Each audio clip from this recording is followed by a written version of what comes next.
Main idea, the happiness trap, खुशी का जाल। बुक का सेंट्रल आइडिया ये है कि हम जैसे हैप्पीनेस के पीछे भागते हैं, वही चीज हमें दुखी करती है। इस उलझन को हैप्पीनेस ट्रैप कहा गया है। हम जितनी ज्यादा कोशिश करते हैं खुश रहने वाली फीलिंग को पकड़ने की, हम उतना ही ज्यादा सफर करते हैं।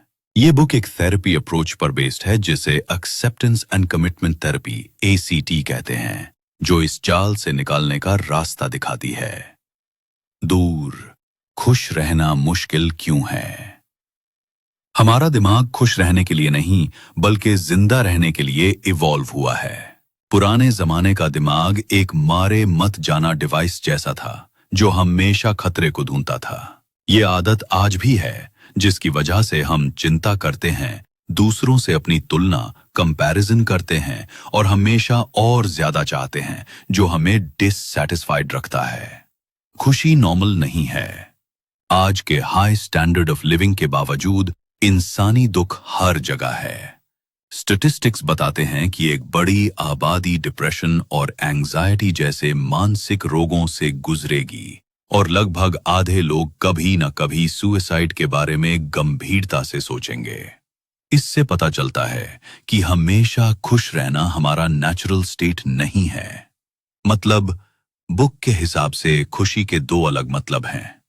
9, एक पल भर की फीलिंग। ये सिर्फ प्लेजर या संतुष्टि का एहसास है। इन फीलिंग के पीछे भागना बेकार है, क्योंकि ये ज्यादा देर टिकती नहीं है। 9, एक रिच और मीनिंगफुल लाइफ। इसका मतलब है अपने दिल के असली मूल्यों के हिसाब से एक्शन लेना। ऐसी लाइफ जीने से एक गहरी संतुष्टि मिलती है, लेकिन इसमें हर तरह के इंसानी इमोशंस शामिल होते हैं, अच्छे भी और दर्दनाक भी।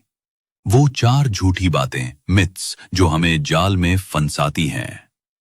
ये हैप्पीनेस का जाल 4 आम लेकिन झूठे विश्वासों पर बना है। 2, खुशी सभी इंसानों के लिए एक नेचुरल स्टेट है। मेंटल हेल्थ के स्टैट्स इस बात को गलत साबित करते हैं। 2, अगर आप खुश नहीं हैं तो आप में कोई कमी है। सोसाइटी मानती है कि मानसिक पीड़ा आम नहीं है। एक्ट कहता है कि दुख इंसानी दिमाग के काम करने के नॉर्मल तरीके का ही नतीजा है। एक बेहतर लाइफ के लिए हमें नेगेटिव फीलिंग से छुटकारा पाना होगा। लाइफ के सबसे इंपॉर्टेंट चीजें जैसे रिश्ते और करियर दोनों तरह की फीलिंग्स लाती हैं, अच्छी भी और बुरी भी। माइफ की लिक्यू दूसरे वार क्यू और माइफ की लिक्यू। आपको अपने थॉट्स और फीलिंग्स को कंट्रोल करना आना चाहिए। सच तो ये है कि हमारा अपने थॉट्स और फीलिंग्स पर उतना कंट्रोल नहीं है जितना हम सोचते हैं।